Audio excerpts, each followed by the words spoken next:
Okay, I thought we'd go over some of the build instructions or helpful hints if you're going to assemble the Captain Blaster robot.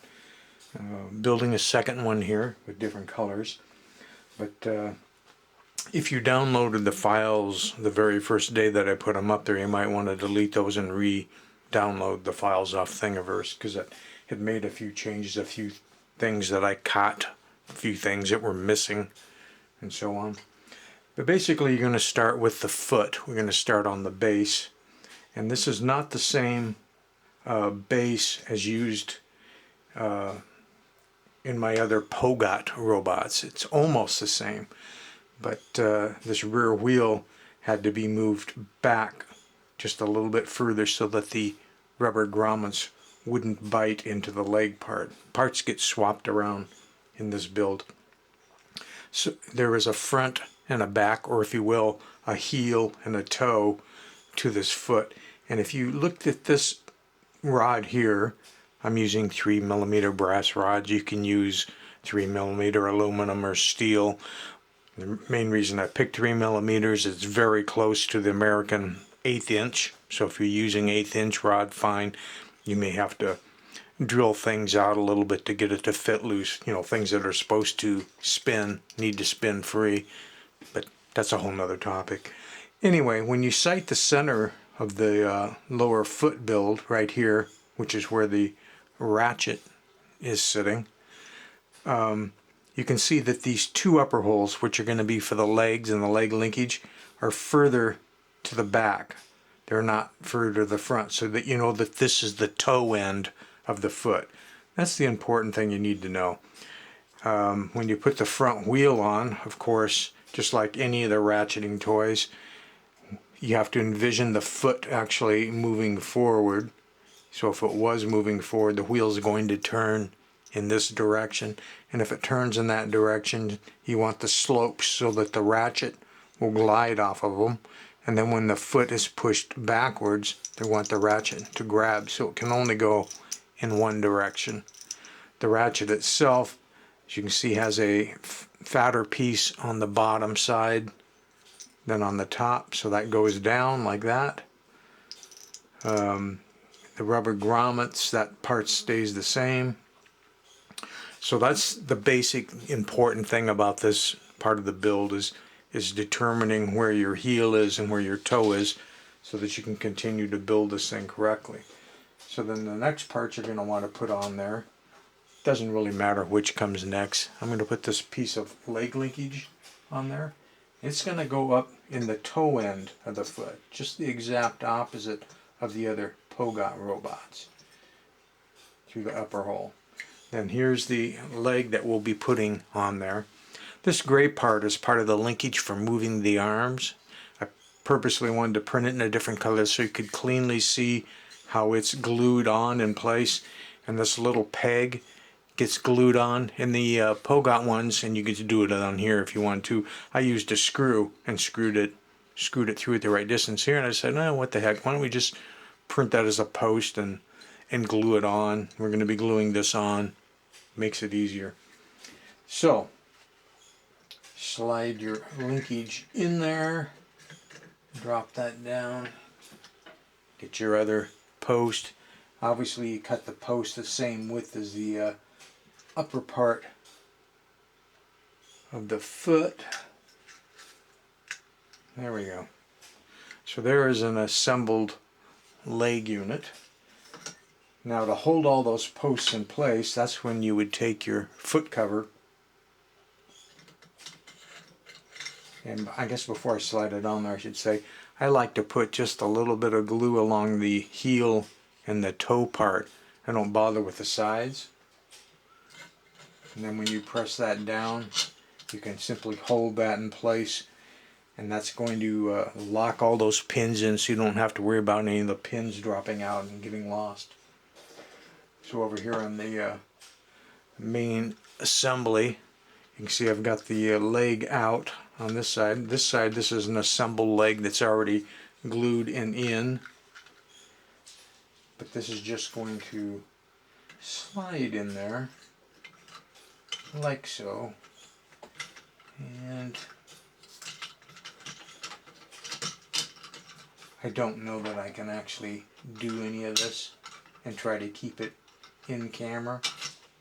What I'm trying to do now is move the leg linkage piece forward. There we go. I'd gotten it pushed back. I'm going to do it first just because it's the easiest one. So there, I got the front one pinned. Now to pin the rear one, I'm just going to sight in there till I can see the hole looks like it's lined up. And there we go. Got the rod in there. So, got the two pieces on there. Now you can see how those line up. As far as other helpful bits of information, the cam and the fatter gear, which is used for the clicking, they go under the shaft. You're going to have to use your X-Acto knife to get them to fit the D shaft. This is a TT 220 gear ratio motor. I found that the TT 120 would also work, but I wouldn't go any faster than that. This fatter one is for the clicker. The cam is the same on both sides. Of course, you just put them out of phase. If one is aiming up, you want the other one aiming down. Otherwise, your legs won't go back and forth. They would both move the same way, and that's not going to do you any good.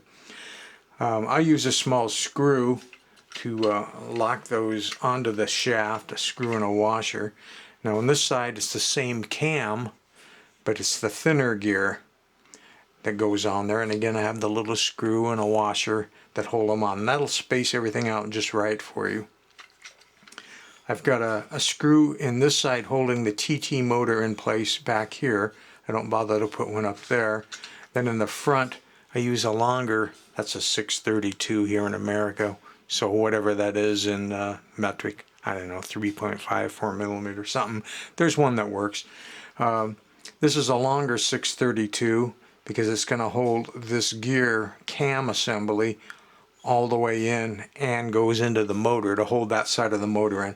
Now of course you can tighten it all the way down, but then back it off so there's just a little bit of play. You don't want that gear so tight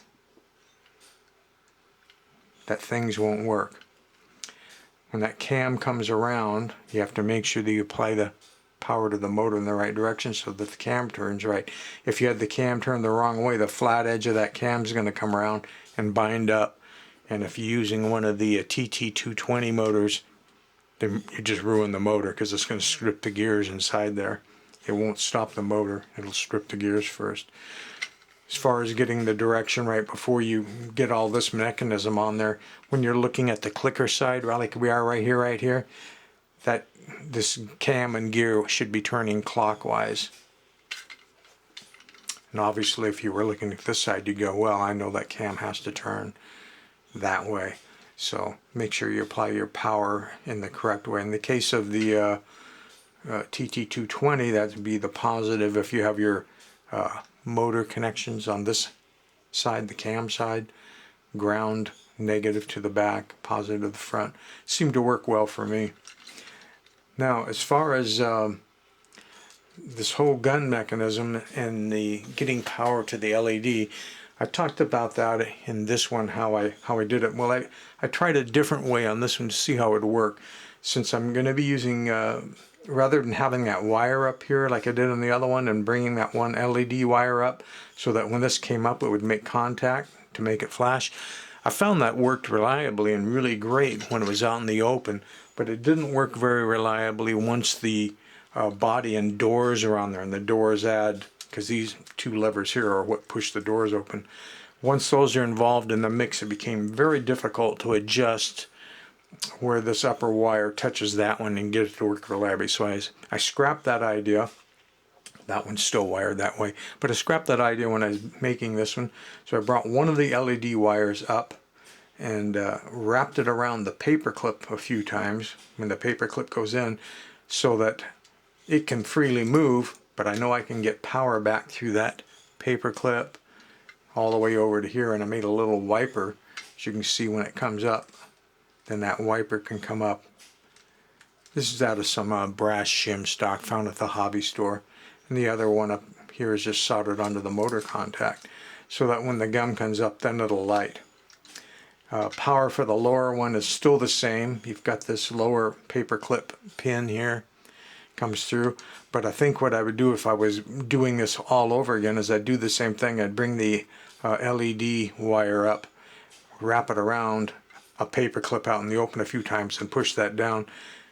When I shove the paper clip through, then that would be around it, so kind of makes a good electrical bond. Right now I just have it, touching, and that is working too. But the lower paper clip for the hinge I just have sitting loose right now. I'm going to, because I didn't know if I was going to take that apart for this video or not. You don't want to leave the bent part too long if you leave this where it can turn, because that can come around and jam.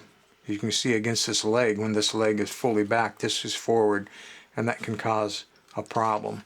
So you either want to, when you're all done, put some glue to hold the bent part of the paper clip on both sides, maybe forward or down, or just simply trim that enough so there's no way it can hit against there and cause jamming. See, this side's still straight.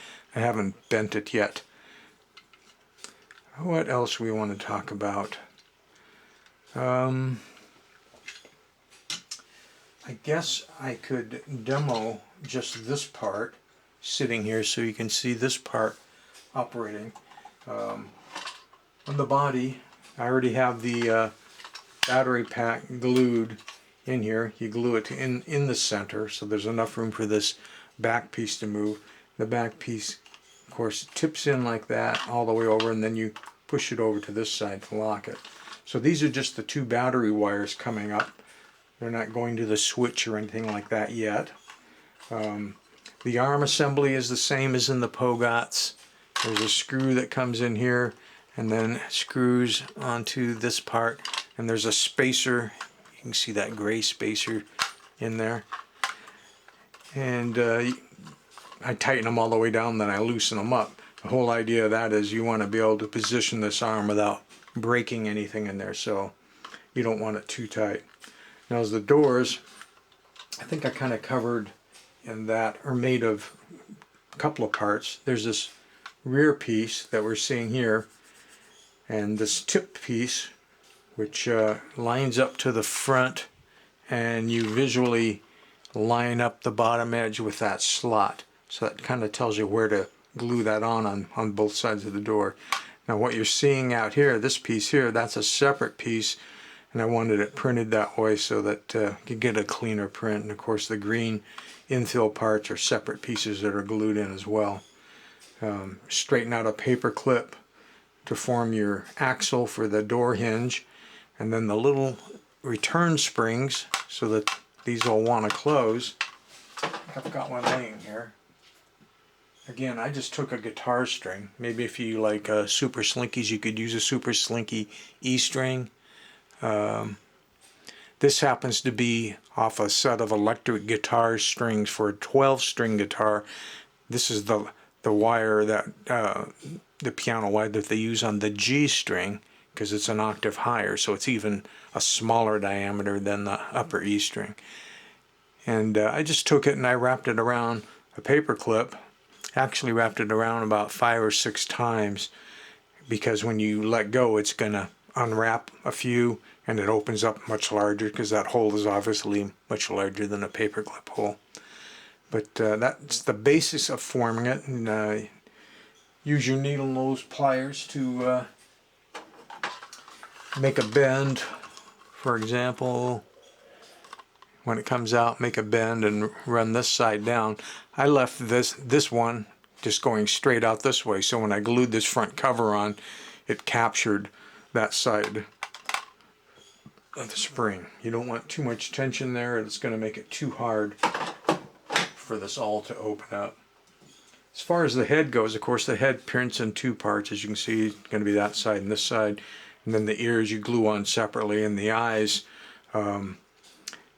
I put up 2 files for the eyes, one where they're just individual in case you don't feel like lighting them, in which case it'd be much easier to paint the head parts before you glue the halves together, because it's going to be easier to glue the eye part in that way. In this case, this eye part is a 1-piece and it's made for the LEDs. You can either glue in 5 mil or 3 mil into them to light them up. Make sure, of course, you use a current limiting resistor. If you're using red LEDs, they're they're just under 2 volts to light, and you got a 3 volt supply, so you're going to want anywhere from 100 ohms. You could go higher. I mean, you're not trying to light up your driveway here, you just want to be able to see it. So anywhere from 100 ohms to 220 ohms. Just something to current limit them. You don't want to rob all your battery power just for the eye effect. I guess I didn't talk about on this one. On this one, I'm using a 3mm LED, and off the legs of the LEDs, just because I had them, I soldered a resistor on each one of the legs. That extended it, and the resistor lead is then what comes out and gives me enough wire to wrap around all these things. So in this case, I had some 47 ohm resistors laying around. So one on each leg gets me close to the 100 ohm, so I don't have to worry about burning out the LED, and yet it's plenty bright when things are operating. Let's put the body up here so I can get the battery closer, and we'll connect it up. I think that's where I was going with this before I got sidetracked with the head. So I'm just twisting the black wire to the black, and then we'll touch the red wire on. So you can see the light comes on. You got the clicking, you got the walking.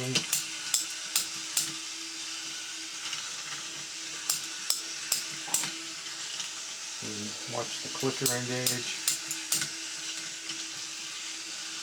Now these dynamics will change a little bit when we go to put the body and everything on, which I'm going to do now.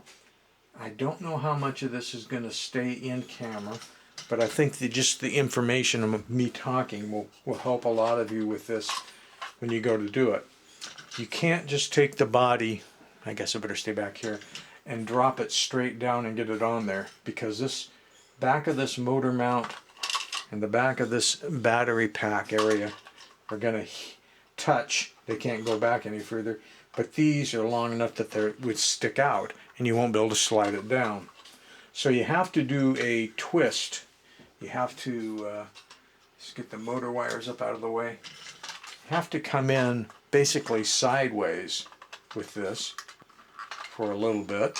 You can't go all the way, because then the linkages on the legs for moving the arms are going to stop you. So then you have to turn it a little bit. Like I say, with one camera and nobody operating it, there isn't really much hope of me being able to showcase this. Then I open the doors. Let's see if I can turn this maybe a little bit, make it a little bit clearer for you. If you open the doors, then you can kind of see what's going on in there. So the idea is to keep these as low as possible and spin it. So you can see it will spin around and clear. And then it should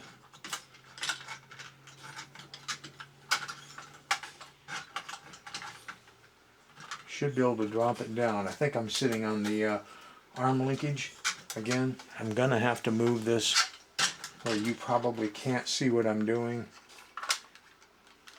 I've got the arm linkage dropped in place on that side. I'm going to lift the body up just enough to get the arm linkage on this side lined up, and see if we can drop everything down. There. Alright, the arms are engaged, I can feel that. So now, to test things so far, I'll take, these are the 2 wires coming off the motor, these are the 2 wires from the battery box. I'm just going to twist the black ones together, and then use my fingers like the switch on the red ones, and let's see if everything works with the body and the doors in place. Yeah. So the arms were moving, the door is opening, the clicking's working, the light is on. It's all good. So at this point, what I would do if I was going to finalize this and glue the head on and everything was, one, I would stick the small screws, just some small 2mm screws, not too long, in the holes on both sides, so this whole body thing doesn't come off while I'm moving everything around and working on it. And once I had that secure, I would then get the slide switch, which is going to mount inside the back of the head here. But if you put it up in there first, it's kind of hard to solder everything up in there. All we need to do is we need to be able to interrupt the battery power, just like I'm doing here. The switch just has to connect these together. No big deal. So I'm going to take the battery and I would solder it to one end of the switch, and the other end of the switch has already got a big glob of crap on there that I'll clean all that off before I get done. Point is, put the battery wherever you want. Maybe to make it less complicated, let's say put the battery in the middle. Then you can take the wire that's going to the motor and go either side. Doesn't going to make any difference. When you move this, it'll either connect or not connect. When you're doing that, you've got your two black wires already connected in the back. You might as well get your head, if you've got LEDs in it, and connect those there. So there'd be three black wires all connected together in the back, in which case, once they're soldered, put some heat shrink tubing over it so they can't short against anything.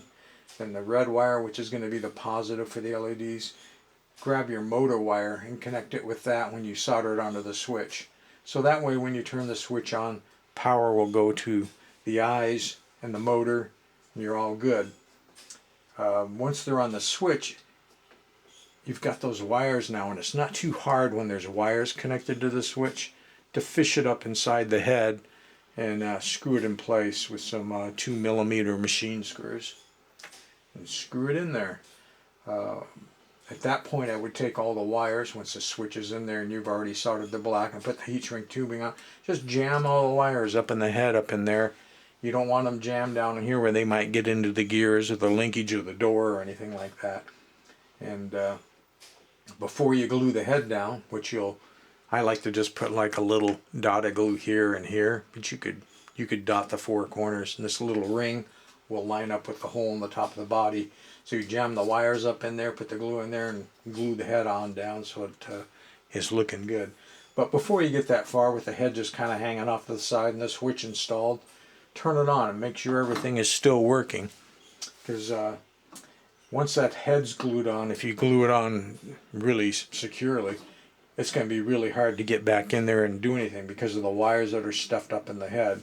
And the whole alignment process, you know, if you saw me putting the body on, it's going to make it tricky.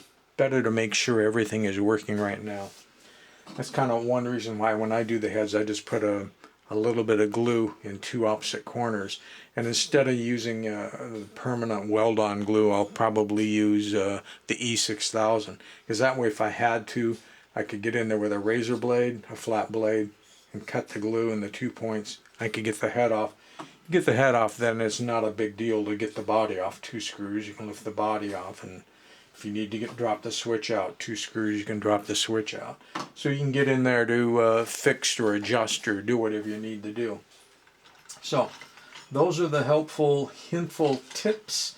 I have done some, like I said, some upgrades to the files on Thingiverse after May 30th. So if you downloaded them before then, you might want to go back and check and make sure that you actually got the correct bottom foot where the wheels move back.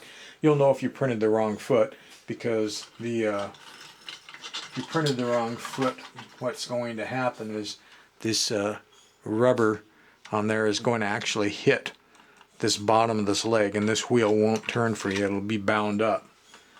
This back one, this correct foot simply moved that rear axle back 1.5 millimeters to make sure that the rubber on the tire didn't jam up against the leg. And I guess earlier on I didn't have the whole base piece that, you know, sits there, so that's up on there.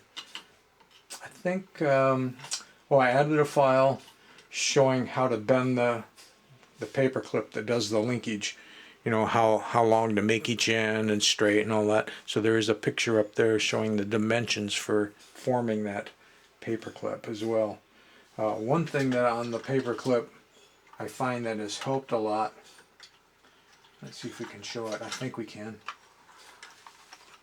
So you can see it takes a bend upward instead of just going straight back. That bend upward helps this move freer. Without it, it tends to want to bind, so it gets the angle of the clip up above a point where things don't move freely. So it's not a big deal. You just play with it with your needle-nose pliers. Like I say, this one's a little bit more of an advanced thing. You can mod it. You don't have to do all the things. You don't have to put the guns in there. You could just glue the doors on and just make a cool walking robot with light-up eyes, or make it remote control. You can do a lot of things. One thing you can't do, though, I don't think you could put in a 3 battery pack, because there wouldn't be room for this to fit down this way and clear the batteries and go all the way over far enough to then come over here. I think the batteries would make it impossible to do that side slide motion. Although there's no reason it has to be 2 AA's. A person could go in with the AA's. They're smaller. You might be able to put a AAA 3-pack in there, and if you needed the extra voltage for some electronics, you know, if you needed 4.5 volts for whatever you were doing instead of the 3. But there are some helpful hints if you're trying to build the Captain Blaster robot.